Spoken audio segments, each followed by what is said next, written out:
দুইটা ভাই টাকা তাকাও। এই যে আমার বাবা, এই যে আমার ভাই যাচ্ছে হচ্ছে এখন অনুষ্ঠান বাড়ি। এখন ঘড়িতে কটা বাজে?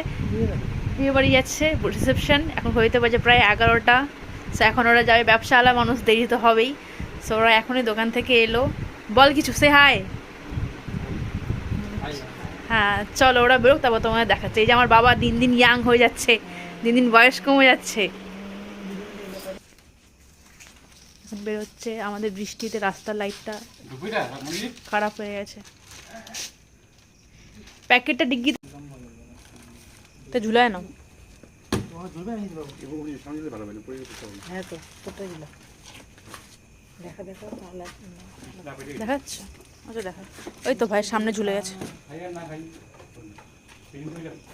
হ্যাঁ দর্শন করে আসো। রেনকোট নেই নিচ্ছে যাচ্ছে। ওই যে বাবা বেরিয়ে গেল বাইক নিয়ে, আর দিকে ভাই যাচ্ছে স্কুটি নিয়ে। এখানে এই কাছেই রাঙাপানিতে, 15 মিনিট লাগবে, 10-15 মিনিট। না না ভাই গেল। ও গাড়ি ঘোরাবে। টাটা। সো এখন এই যে বাবার ভাই গেল। এই যে আমার মাতাশ্রী, আমার মা যায়নি, আমার মাও যেত, আমার শরীরটা খারাপ বললে। তাকাও মা, আমার শরীরটা খারাপ বললে আমার মা। আমাকে দেখতে একটু পাগল পাগল লাগছে, কারণ শুয়েছিলাম।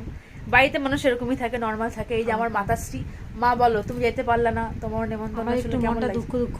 কেন মনটা দুঃখ কেন গেলে না? যেতে পারলাম না, তা সেই জন্য। আমি তোমাকে হাজারবার করে বলছি যাইতে। সন্ধ্যাবেলাও বললাম মা তুমি যাও, বাবা ভাই তুমি যাও। তোর জন্য যেতে পারিনি, তোর শরীরটা খারাপ ছিল।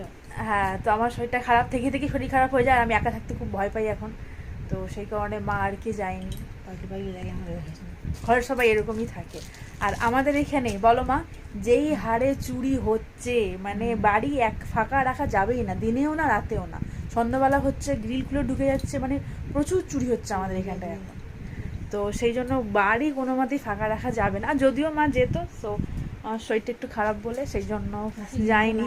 তোমার সঙ্গে শেয়ার করা হয়নি। আমি সানডে আবার ডাক্তার দেখিয়েছিলাম, এখনও ওষুধ খাচ্ছি প্রতিদিন। সো দেখা যাক, পরে তোমাদের অবশ্যই আপডেট দেবো। তো চলো বাই।